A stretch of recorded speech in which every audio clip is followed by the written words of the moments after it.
श्री गोकुल नाथ की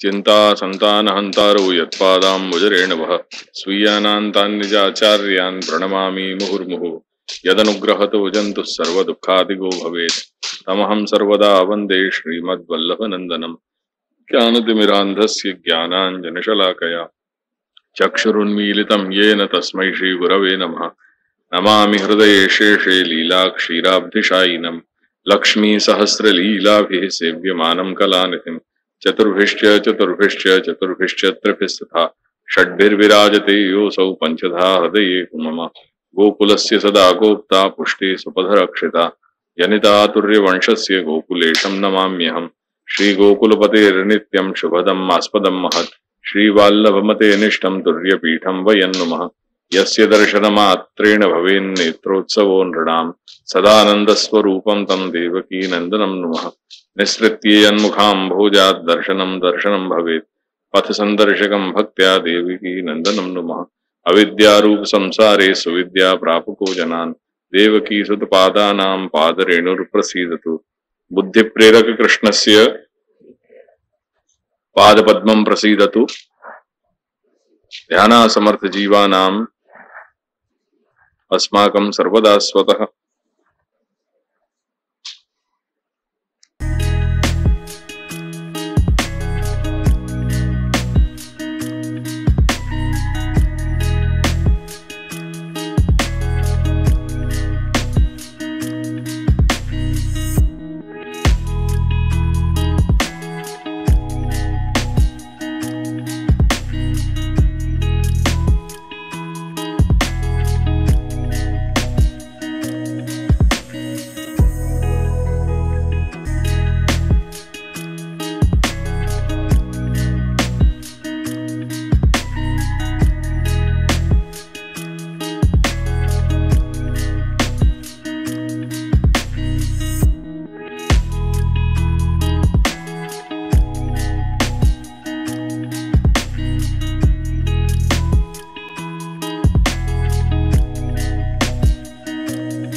ગઈકાલે જે પેલું સેકન્ડ શ્લોક જે આવ્યું એનું પૂરી ભૂમિકા છે એવમ કાળ દોષેન સમ દોષેન માર્ગ નાશમ ઉપાદ્યતે કાલસ્ય સાધારણત્વેન દેશાનાય સાધારણત્વેન તદપેક્ષયાંતરં અંતરંગત્વા તત્ર જ કાશી એટલે એવું કહે છે કાલ દોષની વાત કરી સમ દોષની વાત કરો છો કે તમે નાશની વાત કરી રહ્યા છો પણ શાસ્ત્રમાં એટલે આ બધા વિધાન તમે જણાયા પણ અન્યત્ર કોઈ જગ્યાએ એવું વિધાન મળે છે કાશી આદિના પુણ્ય સ્થાનોમાં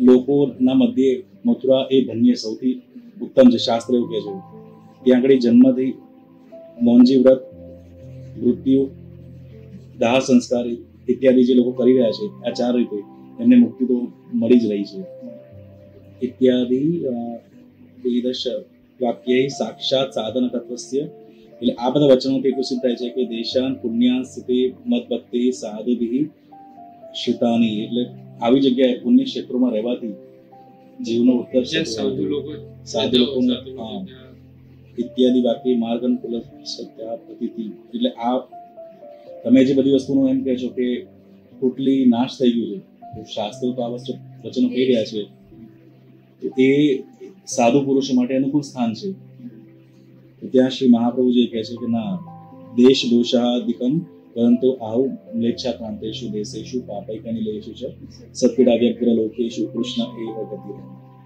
મ્લેચ્છોથી આક્રાંત થયેલો દેશ પાપી લોકોથી ઘેરાયેલો છે સત્પીડા એવા સ્થાનોમાં સત્પીડાથી વ્યગ્ર લોકો માટે જે સત્પુરુષો છે જેને પીડા થઈ રહી છે એવા લોકોનું એકમાત્ર સ્થાન આશ્રય સ્થાન છે કૃષ્ણ એવ ગતિ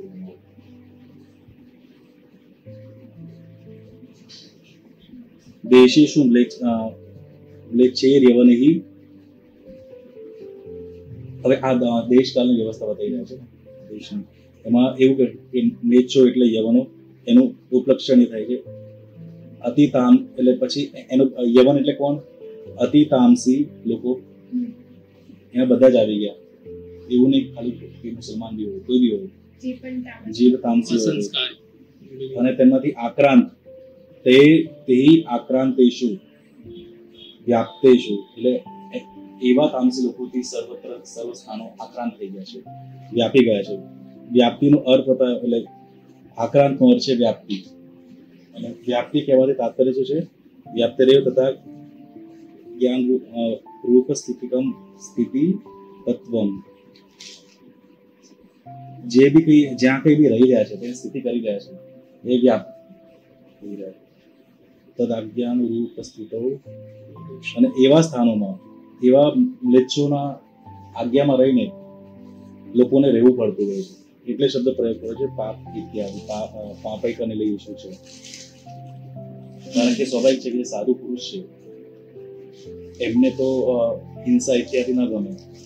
ઇવન ખાનપાનની દ્રષ્ટિએ ભક્ષીય વસ્તુનો બી પ્રકાર જો બાજુ થતો હોય તો એ બી એમને સહન કરવું પડે, તો એમની અધીન થઈ રહેવું પડે છે. તો એ અહીંયા શબ્દ પ્રયોગ કર્યો છે કે તદાજ્ઞાનું રૂપ સ્થિત હોય, એ લોકોને મ્લેચ્છોના હાથ નીચે રહેવું પડે.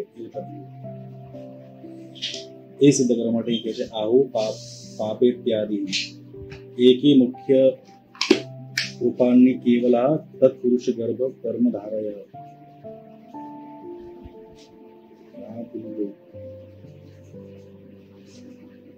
મુખ્ય અન્ય કેવલા તત્પુરુષ ગર્ભ કર્મ ધારય, એટલે પાપી લોકોની વ્યાખ્યા કરી રહ્યા છે. પાપાના વ્યભિચાર, ચૌર્ય, જન્યાદિકમ નામકમ વિલયેષુ ચ મુખ્ય સ્થાનેષુ. પાપી લોકો વ્યભિચાર છે, ચોરી કરનારા છે ઇત્યાદિ જે કરતા હોય, निलेशु है એટલે મુખ્ય સ્થાન. व्यभिचारी, चोरी करने वालों और डकैती करने वाले दुर्जन लोगों को ही जो मुख्य स्थान बन गए हैं, ये कहने को तात्पर्य वहाँ ये है. ते ही लुप्ताः कामिनो हिंस्राश्च ततस्तत्र व्यभिचारादिकं कुर्वन्ति चौर्यादिकं कुर्वन्ति च. એટલે આ સર્વ સ્થાનોની અંદર દોષ શુદ્ધ થવા લાગ્યું. એટલે પૂર્વ પક્ષી પ્રશ્ન કરે છે નનુ સર્વે તાદૃશામ ઇતિ નૈષ દોષ ઇત્યાદિ દોષાંતરમ આહુ સત્પીડા. એટલે ત્યાં આગળ પૂર્વ પક્ષી એવો પ્રશ્ન કરે છે કે દરેક જીવો તો એવા નથી ને, ત્યાં આગળ અમુક સારા પુરુષો બી છે ને. ત્યાં શ્રી મહાપ્રભુ જે કહે છે કે દોષાંતરમ આહુ સત્પીડા વ્યગ્ર લોકેશુ સતામ સ્વધર્મ વર્તિનામ પીડયા. જે પોતાના સતામ શબ્દથી કહે છે સ્વધર્મ વર્તિનામ, જે પોતાનો આત્મધર્મ સ્વધર્મ નિભાવી રહ્યા છે એમને પીડયા, એટલે મિથ્યા બી શાપ દંડ આદિ રૂપ ક્લેશેન, એટલે એમને પીડા મળી રહી છે. સ્વધર્મ જે પાલન કરી રહ્યા છે એ વગર કામની એમને પીડા પ્રાપ્ત થઈ રહી છે. જે એમને એવું કોઈ બીજું કર્મ નથી કર્યા છતાં બી પીડા કેવી રીતે મળી રહી છે? એમને કાંદા લસણને બી વાસને સહન કરવું પડે ઇત્યાદિ, કે જે આસપાસનું જે વાતાવરણ છે એ વાતાવરણને થઈને જવું પડે ને એમને, તો એ બી સહન કરવું પડે છે. એના કારણે વ્યગ્રા એટલે એમના એ લોકો ઉદ્વિગ્ન થયા. લોકા સંપંચો જના એ શાંતિ, ત્યાં આગળ જે કોઈ લોકો એટલે સત્ય પુરુષો રહી રહ્યા છે એ લોકોની વાત કરી છે. એવમ ચ કલી કૃતાસ્તે ચત્વારો દોષા ઉક્તા. 4 પ્રકારના દોષો કલીના બતાયા છે. કયા? તામસ પ્રભુત્વ, તામસી પ્રભુત્વ, પાપનું બાહુલ્ય, સદપીડા અને સદ ઉદ્વેગ, એટલે લોકોને થતી ઉદ્વેગ. રૂપ દ્રવેણ સમ્યક કર્તુમ અશક્યા. આ બધું બતાવીને એમ જણાવે છે કે સર્વ માર્ગ નષ્ટ થયા છે, એકમાત્ર સત્સુ કૃષ્ણ એવ ઇતિ પૂર્વોક્ત. કૃષ્ણ એવ ગતિ સદ ઉદ્વેગશ્ચ ઇત્યે. સદ પીડા, સત્પુરુષોને પીડા અને એનાથી થતો એમને ઉદ્વેગ. उद्वेग वो सब बता दिए. फिर एवं कलिकृताः तेषु चत्वारो दोषाः उक्ताः करके कलियुग के प्रभाव सु जो देश हैं उन देशन में जो स्थिति बन रही है, कलयुग के प्रभाव से देश की क्या स्थिति हो रही है, वहां में मुख्य रूप से जो है वो 4 वहां तकलीफें दोष गिनाए। कौन कौन से के तामस प्रभुकत्वम, पाप बाहुल्यम, सत्पीड़ा और उनको उद्वेग। इति एतैहि उपद्रवेण, इन सबन के उपद्रव सु सम्यक कर्तुम अशक्या करके अपन जो जीवात्मा है, जो सज्जन है, वो सत्पुरुष अपनो आत्म कल्याण को मार्ग या आत्मोन्नति को मार्ग अनुकूलता सु प्राप्त नहीं कर सके। करके सर्व मार्गेषु नष्टेषु सत्सु, या परिकार ये परिस्थिति होने पे भगवान कृष्ण ही मेरी गति है।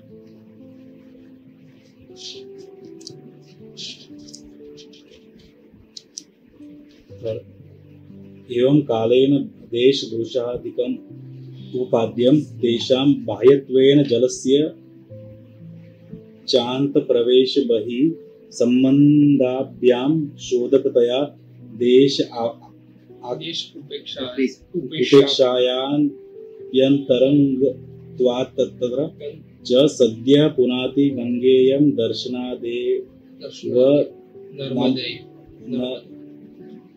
नार्मदं कावेरी च महापुण्या प्रतिपि च महानदी ये पिबन्ति जलं तासां मनुजेश्वरः पायो भक्ता भवति वासुदेवे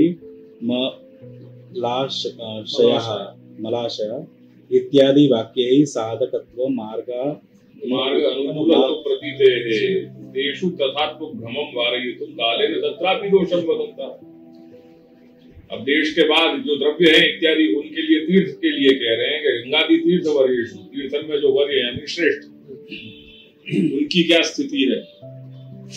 तो वो बता रहे हैं कि काल के द्वारा देश के दोष आदि बता करके देशाम बाह्यत्वेन, उनको बाह्य रूप से जो है वो संसर्ग है, और जलस्य च अंतः प्रवेश बहि संबंधाभ्याम, और जहाँ जल को है तो जल अंदर अंतःकरण अरे और अंदर और बाहर दोनों सु पवित्र करने वालों है। करके शोधक होने सु देश अपेक्षाया अपि अंतरंगत्वा, देश सु एक कदम आगे। अब हमने ये इनकी तीर्थन की बात करी, तो तीर्थन की परिस्थिति क्या है वहां में, देश की तो बात समझ में आई कि देश में ये स्थिति हो रही है। करके शास्त्र कह रहे हैं कि तीर्थाटन करो या तीर्थवास करो। अब जहाँ तीर्थवास करने की बात आ रही है तो वहां क्या परिस्थिति बन रही है, तो वो बात कह रहे हैं कि तीर्थ में तो उनको महात्म्य ही है कि सत्य पुनाति गांगेयम दर्शनादेव नार्मदम कावेरी च महापुण्य इत्यादि इत्यादि, ये सारे जो सहस्त्रन वाक्य हैं, ये सारे वाक्य तीर्थन के महात्म्य को गुणानुवाद कर रहे हैं, गुणगान कर रहे हैं कि तीर्थ ऐसे हैं, तीर्थ या प्रकार के, और तीर्थवास करने से जो है वो सद्यो मुक्ति बताई गई है, या प्रकार से अपन को पवित्र करने वाले हैं। तो जहां ऐसे शास्त्र में या तरीका की बात मिल रही है, तो श्री महाप्रभु कह रहे हैं कि गंगादि तीर्थ वर्येषु दुष्टैः एव आवृतेषु विरोहिताधिदेवेषु। तो वहां ऐसी परिस्थिति, तो क्या करना, वहां जानो कि नहीं जानो। तो वह परिस्थिति में वह की स्थिति को अवलोकन करके वह को बता रहे हैं वह जीव को कि वहां पे भी जो तू समझ रहे हो ऐसी स्थिति नहीं है।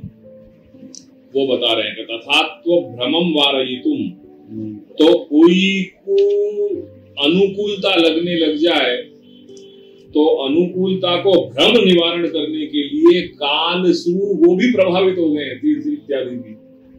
वो बात बता रहे हैं यहाँ, गंगादि तीर्थ वर्गेषु दुष्टैः एव आवृतेषु इह तिरोहित अधिदैव दैवेषु कृष्ण एव गतिर्मम।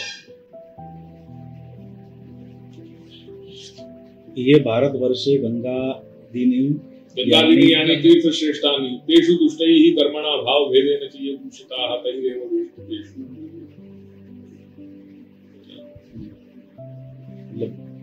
कर दे मूल साधन ऐसे ही कर दे। अत्रापि भाव लक्षणैव सप्तमी, नहीं मतलब आपको समझा दो। हाँ, ऊपर इस भारतवर्ष में गंगा आदि तीर्थ यानी तीर्थ स्थानों में जो श्रेष्ठ है वे सब दुष्टेषु घिरे हुए दुष्टन के द्वारा ऐसे दुष्ट लोग जो कर्म सुभी जिनके अंदर मलिनता है, और जो भाव सुभी जो है, जो क्रिया सुभी जो है मलिन है, और जो भाव सुभी जिनके भाव और कर्म क्रिया ये दोनों ही जो है वो मलिन है, उनके अंदर वो गंदगी रही वही है। वह प्रकार सु भाव को भेद और कर्म भेद ऐसे जो दुष्ट है उनसु दूषित हो गई है। तैरेव वेष्टितेषु, उनसु घिरी गई है ये सारी गंगा आदि जो तीर्थ है दिव्य।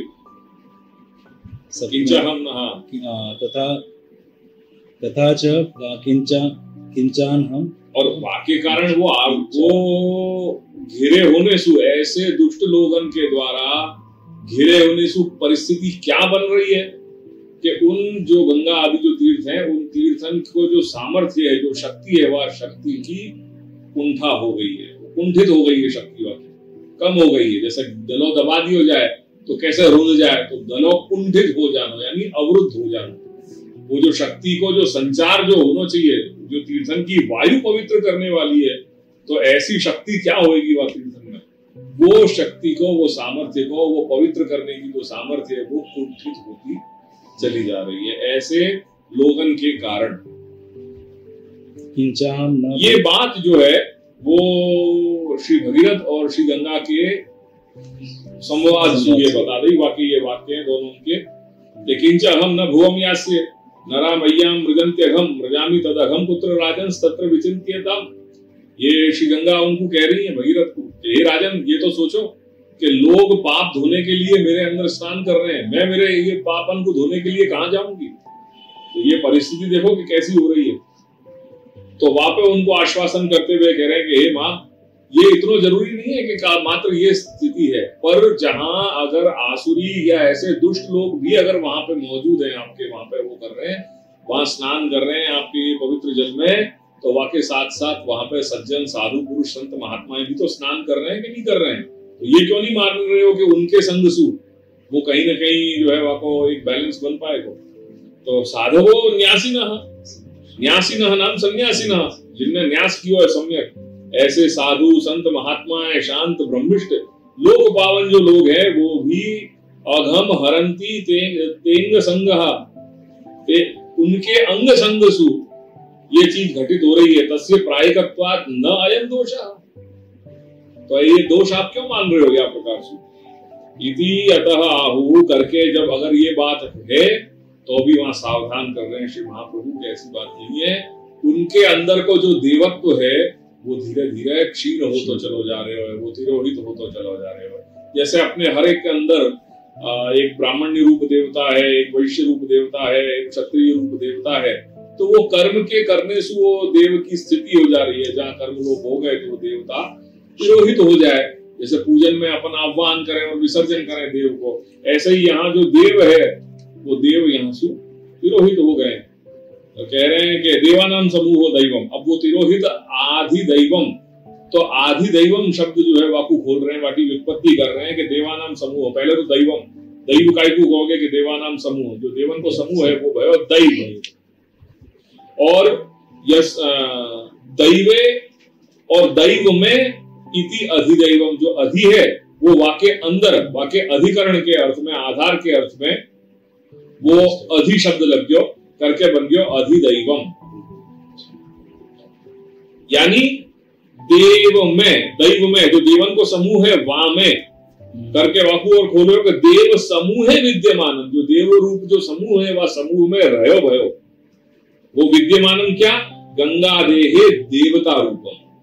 तो वो जो बाकी जो देवता रूपता है, जैसा मैंने कही कि जो मनुष्य जो जैसे क्षत्रिय हैं तो वो क्षत्रिय में रहो भयो, जो क्षत्रिय रूप जो देवता है, ब्राह्मण्य में ब्राह्मण्य जो संस्था ब्राह्मण्य रूप जो देवता है वो, तो वो जो देवता रूपम है वो तिरोहितम, वो तिरोहित हो गया है, सो बन गयो तिरोहितम अधिदैवम, जामे सु जिन देवन के समूह में सु शक्ति या सामर्थ्य क्षीण हो चुके हो, निकल गया, यस्मिन् तत्तिरोहिताधिदैवम। मतलब क्या कि देव संसदी विद्यमानम यद गंगा देहे आधिदैविकम रूपम तत्तिरोधानात् शक्ति कौंठ्यात् अवस्थम इत्यर्थः, कौंठ्यतात् अवस्थ्यम इत्यर्थः करके जो गंगा आदि में रहे, जो आधिदैविक रूप है वो आधिदैविक रूप तिरोहित हो जाने से क्या हो गया, शक्ति कौंठ्या है, शक्ति की कुंठा हो गई, वहां कुंठित हो गई, शक्ति सामर्थ्य जो है वो क्षीण हो गई। वो जैसे अपने यहाँ ये बात बताई कि नहीं मुक्तावली में कि प्रत्यक्षा सान सर्वेशान प्राकाम्यम सातया जले, विहिताच फलात् अधि प्रतीत्यापि विशिष्यते, तो वो प्रतीत्यापि विशिष्यते कौन के लिए? जो गंगा भक्त है वाके लिए विशिष्यते बन पाएंगे। साधारण भक्त के लिए तो कोई फर्क नहीं पड़ रहा है, पर जो गंगा भक्त ने अपनी भक्ति की उत्कट अवस्था में एक बार उनके दर्शन कर लिए, ये जरूरी नहीं है कि वो दर्शन हमेशा हर बार होंगे, पर जब जब बाकी उत्कट अवस्था होगी तब तब वाकु रूप में आदिदेवी की गंगा मूर्तिमती साक्षात दर्शन देंगी। ऐसे दर्शन करने वाले गंगा भक्त के लिए सामान्य रूप से भी वाकी प्रतीति तो वहां पे वो गंगा जल में विशेष ही होगी सामान्य व्यक्ति के कंपैरिजन में, बाकी तुलना। तो जैसे वहां प्रत्यक्षा सा न सर्वेशाम, तो सर्वेशाम सा न प्रत्यक्षा मूर्तिमती गंगा, तो ऐसे ही यहाँ पे भी वो जो आधिदैविक स्वरूप है वो वहां तिरोहित हो गया। यद्यपि वहां को आधार वही जल है, वो मूर्तिमती को आधार वही जल है जो तुम्हारे सामने दिखाई दे रहे हो, जो आधिभौतिक दृष्टि से वृष्टि और आतप के कारण वृद्धि और ह्रास को प्राप्त हो रहे हो। वृष्टि हो रही है तो वहां में बाहुल्य आ जा रहे हो जल को, और आतप है तो वो सूख जा रहे हो जल। तो वही में वहां वो मूर्तिमती साक्षात वहां को आधान, वहां को अधिकरण तो वही है, कहीं कोई भिन्नता नहीं है, वहां कोई भेद नहीं है कि ये जल कुछ और है और वो मूर्तिमती कहीं और प्रकट होगी, वो तो विराज रही है वही जगह, पर वो सा प्रत्यक्ष न सर्वेश। ऐसे यहाँ वो गंगा देहे आधिदैविकम रूपम तत्तिरोधाना शक्ति कौंठ्यताद अवस्थ्यम इत्यर्थः।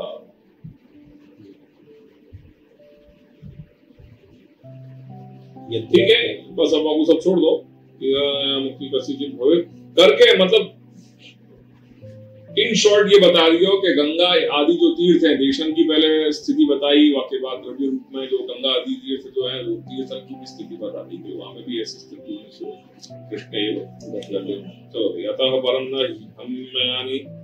ह्यम मयानि तीर्थानि न देवां मृच्छि लामयाः ते पुनन्त्युरकालेन दर्शनादेव साधव इति वाक्यात् तदपेक्षया अंतरंगत्वेन तेषां च संगस्य प्रसंगमजरं पाशम् आत्मनः कवयो विदुः स एव साधुषु कृतो मोक्षद्वारम् अपावृतम्।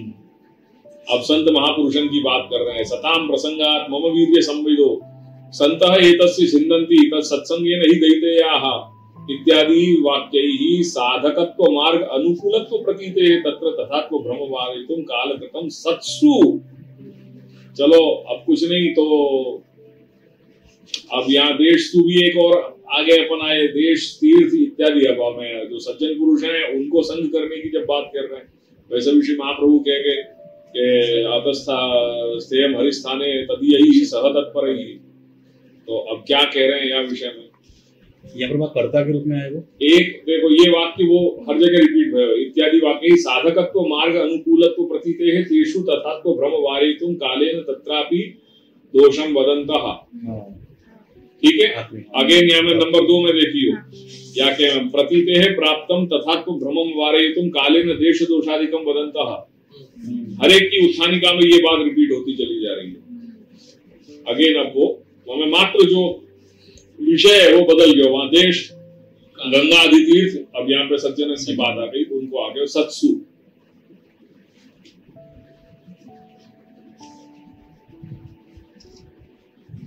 सत्पुरुषन को संग वो हमेशा अपने लिए लाभदायक है। तो वह परिस्थिति में अब कह रहे हैं कि क्या है, अहंकार विमूढ़ेषु सत्सु पापानुवर्तेषु पढ़ ले। इसके पश्चात अब यहाँ यह शंका होती है कि श्रीमद् भागवत के केवल जल तीर्थ ही तीर्थ नहीं है एवं मिट्टी शिला आदि से बनी हुई मूर्तियां ही देवता नहीं है, परंतु संत पुरुष भी देवता है। ये तीर्थों तो दीर्घ काल के बाद पवित्र करते हैं एवं सत्पुरुष तो अपने दर्शन मात्र से पवित्र कर देते हैं। एक और स्टेप आगे ये वो तो दीर्घ काल में वहां स्थिति करो तब जाकर के वाको जो है बाकी पवित्रता अपने अंदर वाको संग अपने को लगने लग जाए। पर सत्पुरुष तो तुरंत जो है ठीक है एक स्टेप और आगे है और वासु अंतरंगतर आए, वो अंतरंग हटो तो ये अंतरंगतर आए। इस वाक्यानुसार तीर्थ क्षेत्रों की अपेक्षा संत पुरुषों का संग करना ज्यादा अधिक श्रेयस्कर है। श्रेयकर प्रतीत होता है। और के लिए सब प्रमाण दे लिए प्रसंग वजरम पाशम। और भी संग या आसक्ति यदि संत महापुरुषों के प्रति हो जाए तो वह मोक्ष का द्वार खुला खोल द्वार दे बन जाती है। मोक्ष द्वार मपावृतम। सत्पुरुषों के सत्संग द्वारा शीघ्र ही श्रद्धा, प्रेम और भक्ति का विकास होता है। ये सब आगे का संत पुरुष का चित्त सदा मुझ में भगवान में लगा रहता है। ये सभी में भगवान का ही दर्शन करते हैं। हे उद्धव जी, सत्संग के द्वारा ही दैत्य, राक्षस, पशु पक्षी, गंधर्व, अप्सरा ये सब वाक्य बड़े बड़े अच्छे अच्छे वाक्य हैं। ये अपने रात दिन अपने आने वाले ये सब वाक्य इत्यादि को मेरी प्राप्ति हुई है। इत्यादि वाक्यों के अनुसार सत्पुरुषों का संग करना भगवद मार्ग को साधने में अनुकूल है, यह प्रतीत होती है। अतः इस भ्रम का निवारण करने के लिए आचार्य चरण अग्रिम श्लोक द्वारा अहंकार इत्यादि शब्द द्वारा यह कह रहे हैं कि कालकृत उपद्रव से सत्पुरुषों में भी दोष उत्पन्न हो गए हैं, अतः उनका संग भी साधक नहीं हो सकता। करके तो वहां सावधानी थोड़ी बता दी कि अधूरे विपकृष्य व यथाचित्तम न दृश्यति। कह रहे हैं, आज्ञा कर रहे हैं, कहतस्ते मरिस्थाने तदीय साधन पर ही। और कैसे अधूरे विपकृष्य व यथाचित्तम न दृश्यति, वो न्याय से अत्र आर्हाणाम कर्तृत्व इत्यनेन तद वैपरीत्य संपन्न। ये छोड़ो, वो बाकी आ गई बात। क्या करें? कलौ सत्सु मार्ग प्रचारकेषु पुरुषेष्वः अहंकारेण स्वपांडित्य अभिमानेन विशेषतो मूढेषु सत्सु होवापर तथात्वे गमकद्वयम् आहुः पापेत्यादि। पापः पापकर्तारो राजसा तामसाश्च लेक्षादयः तदनुवर्तिषु तदुपजीविकेषु अक्रूरादे कंसादि अनुवृत्तिवद अनुवर्तित्वेऽपि अदोषः इति तद् व्यापृत्यर्थं विशेषाणान्तरं लाभ इत्यादि। बस अब पहले यहाँ तक को कर लें। इस श्लोक में अहारना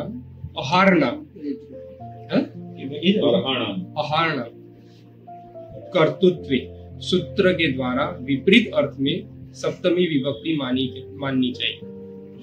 आचार्य चरणों का तात्पर्य यह है कि इस कलियुग में सत अर्थात मार्ग प्रचारक पुरुष अहंकार से अर्थात अपने पांडित्य के अभिमान से विशेष रूप से मूढ़ हो गए हैं। इसका तो मेरे को ये बात यहाँ पे मार्ग प्रचारकेषु पुरुषेषु अहंकारेण स्व पांडित्य अभिमानेन अत्र अर्हाणाम कर्तृत्व इत्यनेन कलौ सत्सु मार्ग प्रचारकेषु पुरुषेषु अहंकारेण स्व पांडित्य अभिमानेन विशेषतो मूढेषु सत्सु। चलो कलियुग में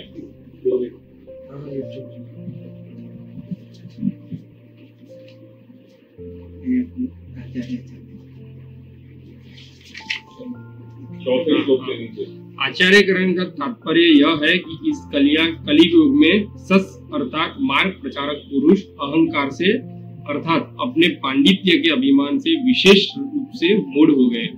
इसका कारण आप श्री पाप इत्यादि शब्दों से कह रहे हैं। पापा अर्थात पापी पुरुष, राजसी, तामसी जीव, म्लेच्छ आदि एवं ऐसे लोग पर अवलंबित होकर अपनी जीविका का निर्वाह करने वाले। इस कारण से आचार्य चरण इन्हें विशेष रूप से मूढ़ कह रहे हैं। परंतु यहाँ मूढ़ शब्द है ना, वहाँ में भी उपसर्ग लगा है। मूढ़ नहीं, वहाँ में भी विशेष करके मूढ़ है, विशेष रूप से मूढ़ वो भार है मुख चीजों को, विशेष रूप से मूढ़ कह रहे हैं। परंतु यह प्रश्न यह होता है कि अक्रूर जी ने भी तो कंस का अनुसरण किया था, परंतु अक्रूर जीविकेषु को तात्पर्य ये है कि जब तुमको मालूम है कि ये इनके ऊपर निर्भर करना ये योग्य नहीं है, फिर भी सब कुछ जानते हुए अपने एंड्स मीट करने के लिए वो वहां पे उपजीवी वहां के ऊपर निर्भर होकर के जिए जा रहे हैं। आज For example- सारी आज चीज वही हो रही है ना, आज तो न चाहते हुए भी आज यदि नहीं करोगे तो अर्निंग्स के लिए दूसरों सही को बात ऑप्शन से नहीं मिल रहे सही हो। बात। आज की परिस्थिति ऐसी हो रही है कि अपन को ऑप्शन से नहीं मिले। जैसे ब्राह्मण के लिए ये व्यापार करना ये निषिद्ध है, तथापि आज ऐसी स्थिति होगी कि कई जो लोग हैं वो ब्राह्मण लोग भी जो है वो व्यापार में जुड़ गए। तो वो जो वृत्ति है वो वृत्ति निषिद्ध होने के बावजूद करी जा रही है। वो श्रेयस्कर तो है ही नहीं, श्रेष्ठ तो है ही नहीं। तो ये उपजीविका अर्थ में कि तुम जान रहे हो कि ऐसे असत पुरुष हैं, तो असत पुरुषों के ऊपर क्यों निर्भर हो तुम? ये उपजीवी तद अनुवर्तिषु तद उपजीविकेषु। इस कारण आचार्य ने इन्हें विशेष रूप से मोड़ दिया। परंतु यहाँ प्रश्न यह होता है कि अक्रूर जी ने भी तो कंस का अनुसरण किया था, परंतु अक्रूर जी में कहाँ दुष्टता आई? अतः अनुकरण करने मात्र में दोष कैसे कहा जा सकता है? अगर कोई ऐसा प्रश्न कर देवे तो बात सही है, यानी वो लक्षण वहां न चलो जाए अहंकार विमूढ़ेषु। ऐसी स्थिति में करके वाको सेकंड पार्ट में दियो के लाभ पूजा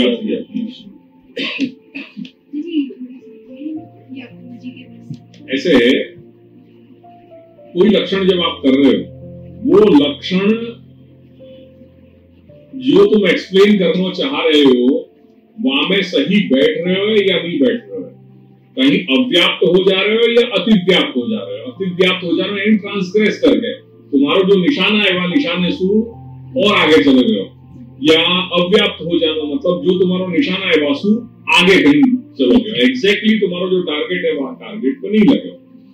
तो लक्षण वही सही हुए कि जो तुम जो परिभाषा जो यानी जो डिफाइन करना चाह रहे हो जाके लिए वो डेफिनेशन सही एक्यूरेट बैठ रहा है। वहां में अगर कहीं कोई फैलेसीज आ रही है, कोई कमी आ रही है, कोई त्रुटि आ रही है और तुम्हारी परिभाषा स्पष्ट नहीं हो रही है, पर परिभाषा कोई और जगह भी जा रही है या और जगह कहीं लग रही है, तो वाकु रिमूव वाकु हटाने के लिए वहां से वाकु व्यावर्तन करने के लिए और तुम्हारे डेफिनेशन को एक्यूरेट बनाने के लिए ये पॉसिबिलिटीज विचार करी जाए।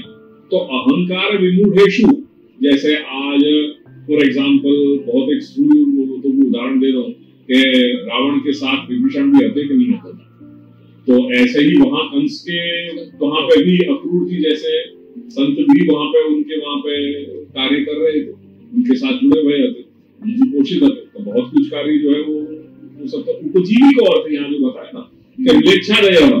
तो जो पापी हैं, राजसी हैं, तामसी हैं, म्लेच्छ हैं, उनको अनुसरण करने वाले या उनके ऊपर अपना आश्रय रखने वाले जो हैं वो विमूढ़ है। अब ये व्याख्या कर रही तो ये तो बात ये व्याख्या तो जो है वहां पर भी अप्लाई हो जा रही है, अक्रूर के प्रसंग में भी हो जा रही है। तो वो लक्षण जो है वो अतिव्याप्त हो गया। जब अतिव्याप्त हो गया यानी जहां जाना चाहिए वहां नहीं जाकर के ऐसे जो सत्पुरुष हैं उन वहां कोटि में सज्जन की कोटि में भी चलो जा रहे हो, तो वो न चलो जाए। देयरफॉर अब वाकु वासु डाइवर्ट कर रहे हैं और कहो कैसे कि लाभ पूजा यत्नेषु अहंकार विमूढ़ेषु, ये विशेषण ऐड किए गए। अब जब तुमने लाभ पूजा यत्नेषु कहो तो अक्रूर जी ऐसे नहीं है, या ये जो वो अहंकार विमूढ़ेषु वाला जो विशेषण है वो वासु हट गए। तो जो लक्षण है वो लक्षण तुम्हारा सही है, वो अतिव्याप्त या अव्याप्त नहीं है। जैसे तुम कह रहे हो कि शासनादि मत्वम भूतत्वस्य लक्षण, तो वो हाँ तो जाके शासना है ऐसा जो प्राणी हो है वो गाय को लक्षण है। अगर वाकु कहते थे कि भाई खुर वालो या सींग वालो तो श्रृंगत्वम भूतत्वस्य लक्षणम, तो वो सींग तो कई प्राणी है जो जिनके सींग है वहां चलो जाता, वहां अतिव्याप्त हो जाता। तो ऐसे लक्षण को जो है वो पावर पैक्ड बनाया हो जाए, टू दी पॉइंट बनाया करके यहाँ हमने किया कि अगर ऐसी स्थिति है क्यों क्या माने तो पूर्व पक्ष का सीधो आप आकर के ये प्रसंग दे दियो क्या क्रूरादे है कंसादी अनुवृत्ति वद अनुवर्तित रूप अदोष इति तद व्यावृत्यर्थम, वाको हटाने के लिए वाको व्यावर्तन करने के लिए कह रहे हैं दूसरा विशेषण विशेषणांतरम, दूसरा विशेषण दे रहे हैं कि लाभ इत्यादि लाभो द्रव्यादे पूजा उन्नति ही अर्थ शब्दों द्वंद्वान्ते, करके जो लाभार्थी है, ये अर्थ शब्द दोनों जगह लगेगा। जो लाभार्थी है कि द्रव्य आदि की कामना करने वाला कोई व्यक्ति है, वाह दृष्टि सुई कहीं अगर जुड़ो हुए है, या पूजार्थी है, अपनी उन्नति चाह रहे हो और अपनी पूजा करवाना चाह रहे हो, ये लक्षण उनमें नहीं आते। करके जो ऐसे लोगों में द्रव्य आदि में अर्थ शब्दों द्वंद्वान्ते श्रुतम प्रत्येकम अभिसंबध्यते, ये व्याकरण को एक नियम है। तो अर्थ शब्द जो है ये दोनों जगह लग जाए। जैसे तनु वित्तजा, यहाँ में भी जा शब्द है वो द्वंद्वान्ते श्रुतमाणम प्रत्येकम, तो तनुजा और वित्तजा, ऐसे ही लाभार्थी और पूजार्थी। तेरे तदर्थम यत्नो, करके लाभ के लिए और पूजा उन्नति के लिए ही यत्न है जाको। यत्न यानी अंदर और बाहर रूप से, दोनों रूप से जुड़ा हुआ है। यानी बाकी सारी फैकल्टीज पढ़ो, चतुर है और वही रूप में कर रहे हो, भाई मैं तो यार चीज के लिए मेरे पर्पस को I am related, I hang care about ethics and morality या एनी अदर क्वेश्चन। मैं तो अपना जो है मेरा अर्थ पूरा होना चाहिए। ये जो दोनों बातें हैं, ये विमूढ़त्व क्या होता है, यही तुम्हारी विमूढ़ता की बताने वाले। तो यहाँ को आज के परिप्रेक्ष्य में कैसे समझा सकते? तुम्हारे अंदर देखो, चातुर्य होना वो एक अलग बात है, और शठता या श्रूडिटी होनी वो चीज अलग। नहीं, जैसे कहीं तो तुमको प्रभेद करना। मैं अपने फील्ड की बात करूँ कि चलो मेरे जो ऊपर है वहाँ में ऐसा प्रॉब्लम नहीं है, पर मैं जहाँ डील करूँ कई बार डॉक्टर्स के मेडिकल स्टोर पे, कुछ बात ऐसी आती है कि कई बार वो अपने को भी अनुकूल हो गए तो भी डील करना पड़े। तो यहाँ को मैं लाभ पूजा और यत्न शुल्क किस तरह से मैं इसको अप्लाई कर सकूँ? मैं वैसे भी द्रव्य कमाने के लिए मैं जॉब कर रही हूँ फिलहाल। उद्योग करने के लिए कौन मना? ये शास्त्र भी कहीं ना कहीं वृत्ति तो शास्त्र ने बताई। शास्त्र ने वृत्ति तो अपन को बताई है करनी, और कितना परसेंटेज में कहाँ कैसे है उनके भी सब विधान बता दिए गए कि कौन कैसे क्या करना है। तो व्यापार करने में या जीविका के रूप में श्री महाप्रभु क्या कह रहे हैं कि पारंपरिक जीवन अपनी निषिद्धं चेत तदा त्यक्त्वा। अगर कोई शास्त्र में निषिद्ध कोई ऐसी कोई हीन दृष्टि है या हीन कोई आजीविका अपन कर रहे हैं, तब वहां जाकर के अपन को अपनी एक लक्ष्मण रेखा बनानी है। तो यहाँ पर लाभ पूजा भी अपने शुभ है कि लाभ और पूजा के लिए थोड़ी ना यत्न कर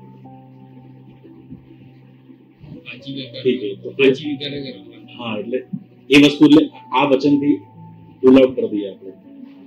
पर जो यहाँ पर जो बताया गया है कि जो लोग खाली लाभ पूजा की यही आ रहे हैं, मेरे एक शब्द में अगर तू समझ सके तो ये मैं यहाँ पे मैंने बात पूरी कह दी कि चतुरता होनी वो एक अलग बात है, तो लोक चातुर्य वो अलग बात है। क्योंकि ऐसी कहीं भी सर्कमस्टेंसेस में तो वो लोक चातुर्य को उपयोग करने को तो विधान अपन को स्वयं कंठोक्त श्री महाप्रभु बता रहे हैं। अगर कहीं सेवा या भगवत मार्ग में कहीं प्रतिबंध है कि आपकी बुद्धिया त्याग चला सेवायाम प्रतिबंधित है, उद्वेग भोग प्रतिबंध, तो वहां में ये सबसे पहली बताई कि आदमी बुद्धिया त्याग चला। पहले जो है वो बुद्धि सुबह को त्याग करो। अगर कहीं कोई सेवा में प्रतिबंध आ रहे हो, वह प्रतिबंध को लोककृत यदि प्रतिबंध है तो वो तुम अपने बुद्धि सुबह को समाधान करके वो अवॉइड कर दो। वो समाधान करना कहीं कोई बुरी बात नहीं है। ये सारे पॉइंटर्स है। मैं तेरे दृष्टि या तेरे कोई ये एग्जाम्पल में या दृष्टांत में पिन पॉइंट करके नहीं कह रहा, पर ये संकेत बताए गए जिन संकेत जैसे 84 वैष्णव की वार्ताएं, वो एक भक्त को जीवन कैसा होना चाहिए और भक्त के दैनंदिन जीवन व्यवहार में आने वाली जो भी परिस्थिति है, उन परिस्थिति में कैसे कैसे उन्होंने निर्णय लिए, वहां को एक आइडियल स्वरूप वहां पे अपन को बताया गया है। अपन कोई वाकोटी में नहीं, बट इन उदाहरण से अपन एक शिक्षा या संकेत प्राप्त कर सके कि जैसे उन लोगों ने किया, उन महानुभावन ने वह प्रकार से हमारे जीवन में, जैसे उनको भी रोजमर्रा को जीवन है, आज भी अपना रोजमर्रा को जीवन है, तो रोजमर्रा के जीवन में अगर कहीं कोई निर्णय अपन को लेने हैं, वो निर्णय कौन कौन सी चीजों को ध्यान में रखते हुए मुख्य और गौण को प्रभेद कर सके अपन, वह हिसाब से सब चलना चाहिए। गोसाई जी भी वहां जाते थे दरबार में। कहीं कोई भी भाषा में अगर कोई ऐसे आती थी परिस्थिति, तो परिस्थिति को वहां पे चूंकि बात आती, क्या दादाजी ने वो नहीं की है? दादाजी ने भी वो दादा के सुरंगवास निर्धार करते थे ना, उतने अंश में जो सम्राट હતો वो वाको कहीं ना कहीं वो स्थिति में आने के कारण वो तो हर एक को फॉलो करता। लोकवत लीला कैवल्य में ये बात है।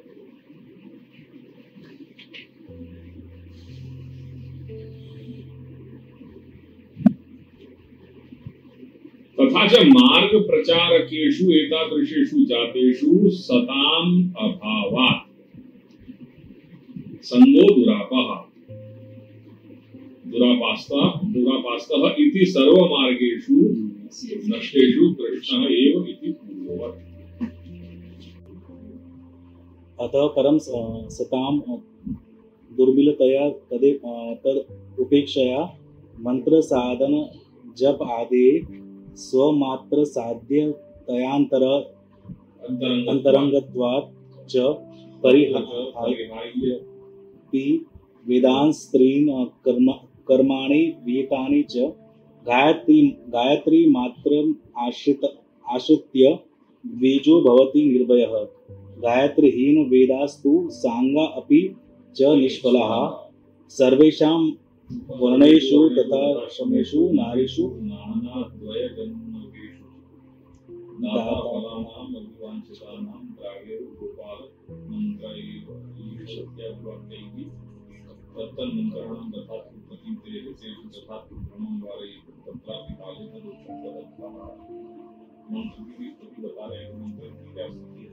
धीरे धीरे क्रमशः वो अंतरंग स्थिति में आ रहे हैं। स्थूलतम जो एस्पेक्ट्स हैं वो स्थूल एस्पेक्ट्स अंतरंग और कॉन्सेंट्रेट होते हुए चले जा रहे हैं। तो आगे आगे और मंत्र जप आदि और वासु अंतरंग होने से करता इत्यादि और जो है अंतरंग होने से बाकी स्थिति क्या है वह विषय को स्पष्टीकरण कर रहा है। परिज्ञान नष्टेषु मंत्रेषु अवतेषु देवहितार्थ देवेषु कृष्ण एव गति। लास्ट में कहेंगे ना चौथे श्लोक में तथा च मार्ग प्रचारकेषु एतादृशेषु जातेषु। जो मार्ग के प्रचारक हैं, पहले मार्ग की बात करी, फिर बाकी बात उनके प्रचारक हैं, उनमें भी ये जो है सब विरल होते चले जा रहे हैं। उनकी भी ऐसी परिस्थिति हो गई है जो बता रही है अहंकार सत्सु। ऐसे जो मार्ग के प्रचारक जो सत्पुरुष हैं या जो सज्जन हैं, उनमें भी कहीं न कहीं यह प्रकार की परिस्थिति देखने में आ रही है। करके सताम अभावात संगो दुरापास्ता। जब वो सत्पुरुषों को ये अभाव होने लग जाए वो या परिस्थिति में कहीं न कहीं जो है वो पाखंड आ जा रहे हो, क्या करो? प्रभु की शरण में ही जाना उचित है।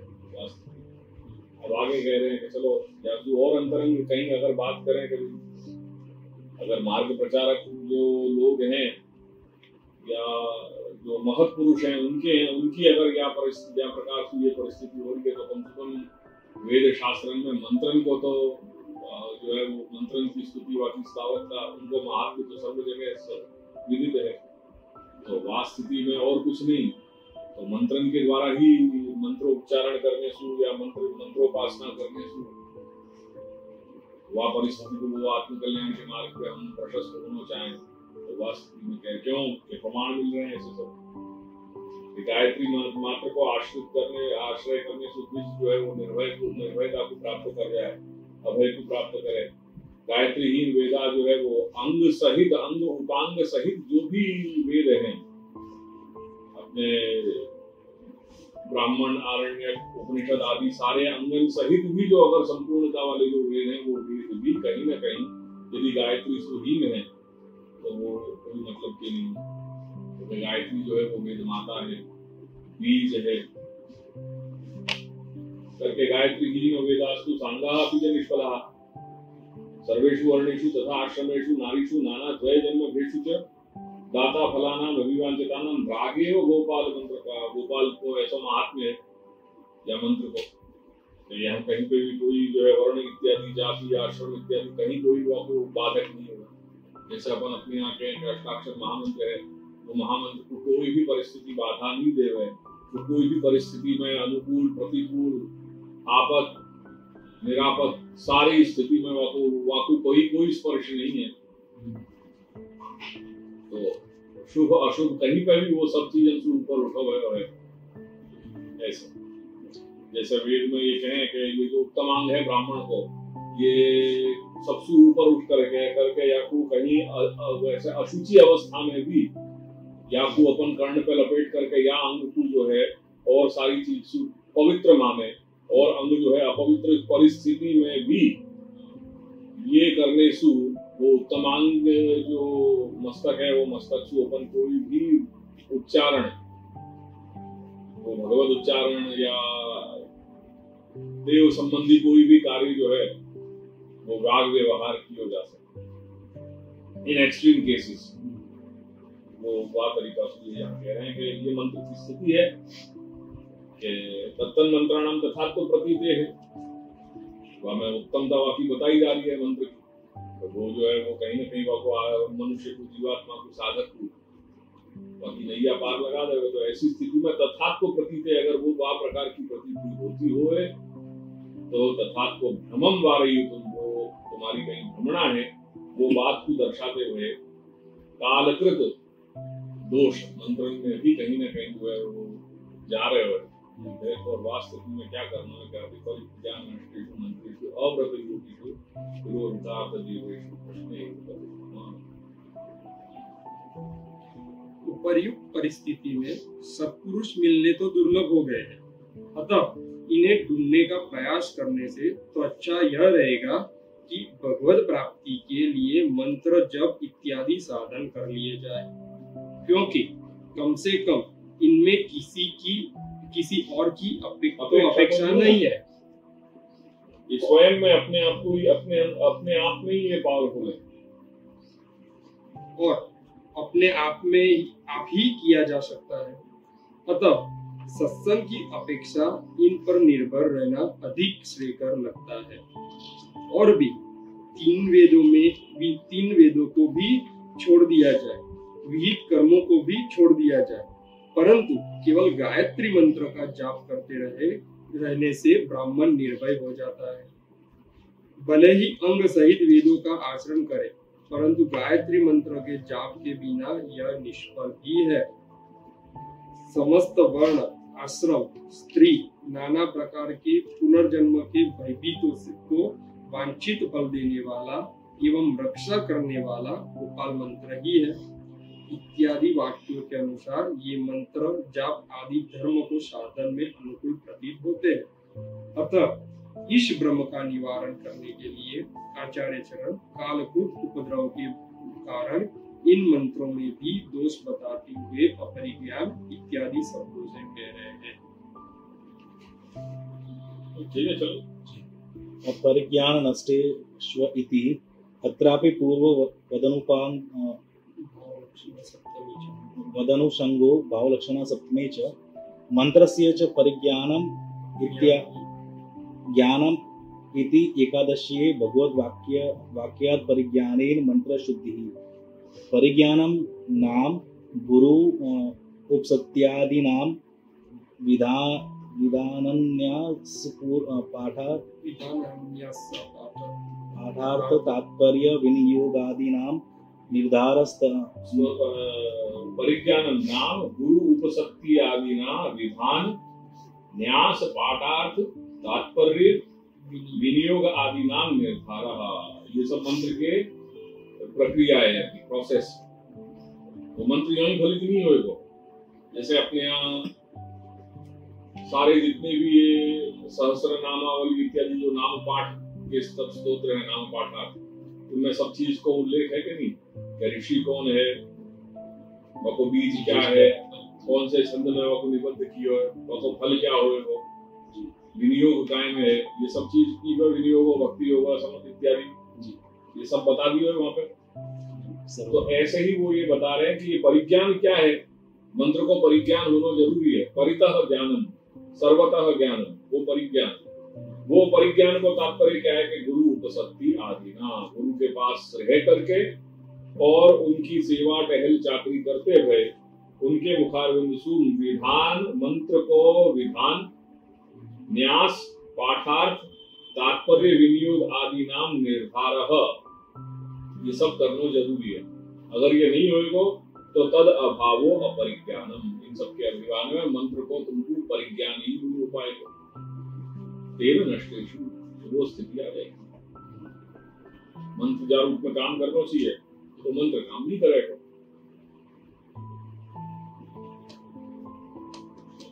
चलो, जैसे मंत्र के यहाँ जो गुरु की बात कर रहे हैं, तो जैसे पूर्व श्लोक में अहंकार विमोडेशु कैसे कह के जो करता है, जो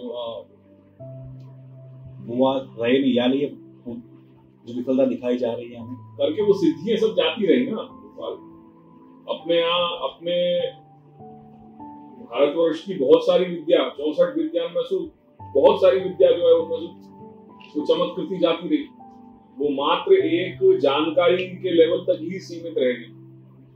तो ये कहने को तात्पर्य, ये पूरी फिल्म को उदाहरण क्यों याद आया कि मंत्रेषु अव्रत योगीषु तिरोहितार्थ देवीषु, जो तिरोहितार्थ जैसे वहां पे जो तीर्थ हैं उनमें जो है उनको देवत्व तो समाप्त हो गया, ऐसे ही यहाँ पे भी जो मंत्र की जो शक्ति है वो इन सब चीजों के अपरिज्ञान के कारण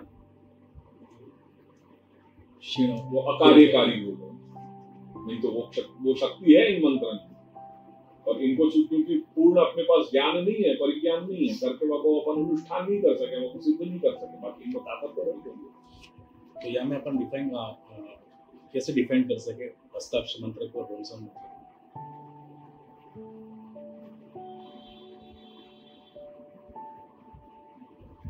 डिफाइन करने की क्या नहीं, डिफाइन करने की बात है। यदि अपन जब कह रहे हैं कि मंत्रेश और योगीश इत्यादि, मतलब अपनी आस्था को वो डिफाइन कर रही है। डिफाइन करना, क्योंकि जब सब मंत्रों की विफलता अपन क्योंकि सिंपल है, अपनों इन सब चीजों के सापेक्ष नहीं है। देश काल कर्म कर्ता मंत्र कर्म इनके सापेक्ष नहीं है अपना मंत्र। ये कल एक बात ऐसी हमारे पाठशाला में भी आई, अष्टाक्षर मंत्रों में कहते हैं ऑब्वियसली, क्योंकि वो देश काल द्रव्य कर्ता कर्म मंत्र जो व्यवस्था बताई गई है शास्त्र में वो अकार्यकारी है। याद ये श्री महाप्रभु ने कृष्ण योग गति मम को महामंत्र अपन को बताया। अपन को देश काल से अपनो ये चीज नहीं, अगर ये चीज होती तो फिर अपन ये सब चीज काय को लेकर के बैठे जो आज कर रहे हैं।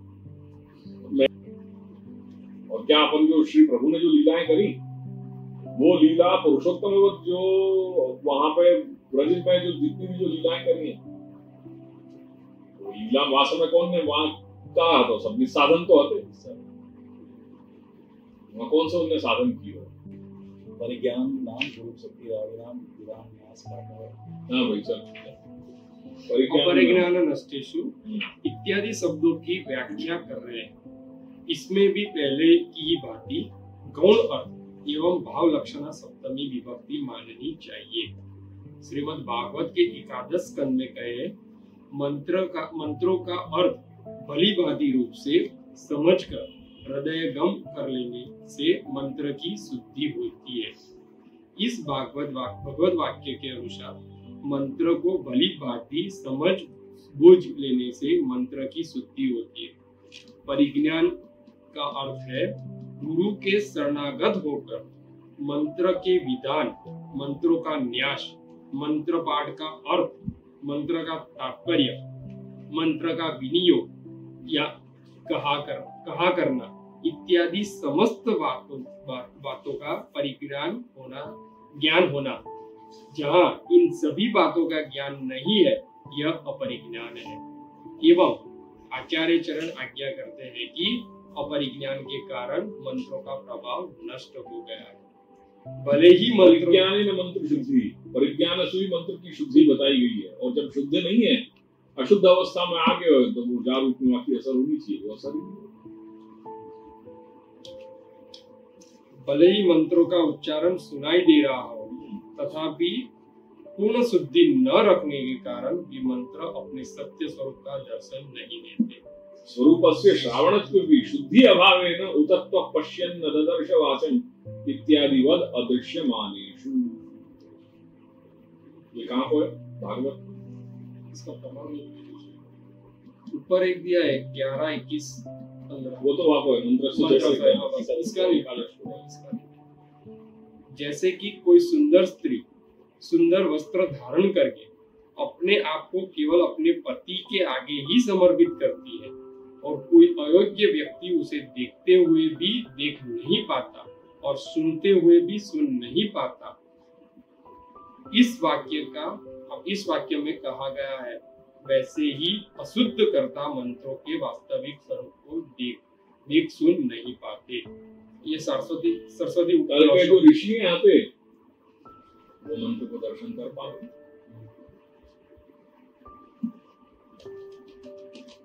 मंत्र को दर्शन यानी मंत्र को साक्षात्कार अनुभव सब रूप में जो ये बता दियो वाको विधान न्यास पाठार्थ तात्पर्य विनियोग को इत्यादि इन सब को ज्ञान है। तो करके वासु जो मंत्र से जो सिद्धि बताई जा गई है वो सिद्धि उनको प्राप्त थी।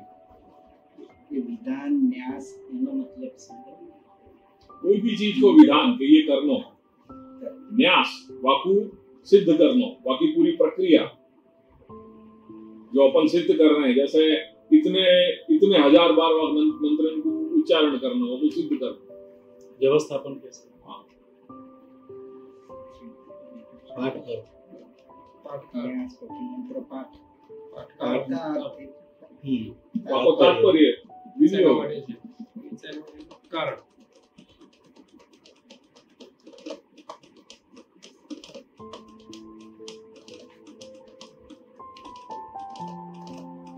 ये जितने भी मैंने अभी बताया जो अपने जितने भी जो अष्टोत्तर शत नाम आदि हैं उनमें ये सब चीज को उल्लेख हो रहा है कि नहीं?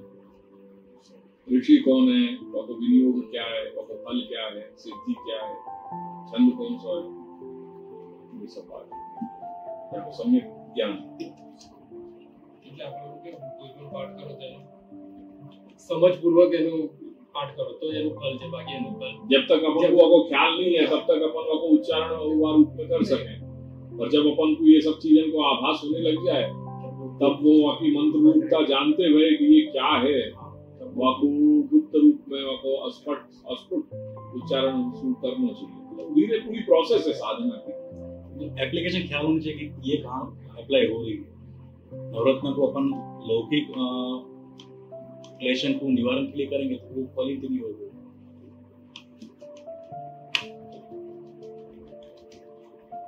क्वचित कस्य चित परिज्ञान दर्शनात् दोषांतरम अव्रत योगिषु इति अव्रता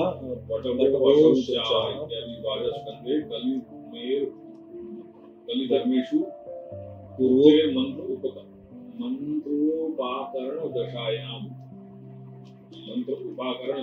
एव गुरुकुल आवास ब्रह्मचर्य अध्ययन धर्म परिपालन अभावाद अव्रतेषु योगः संसंगः।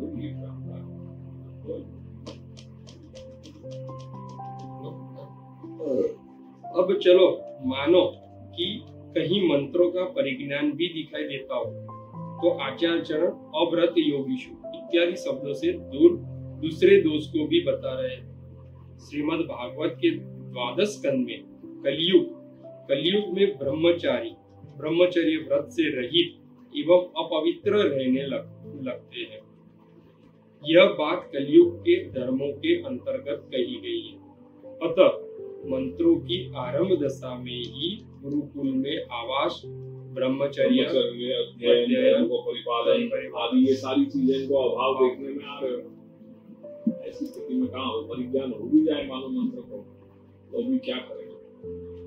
होने के कारण ऐसे अव्रतों से संबंध हो जाने से मंत्रों की शक्ति भी क्षीण हो जाती है।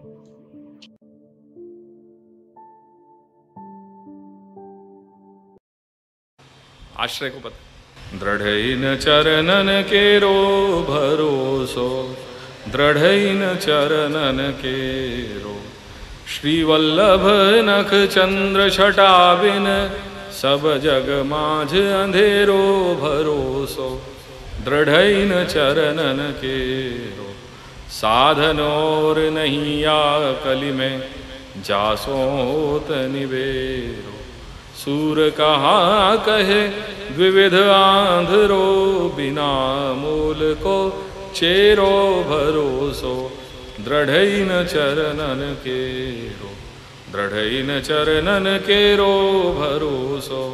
दृढ़इन चरणन केरो।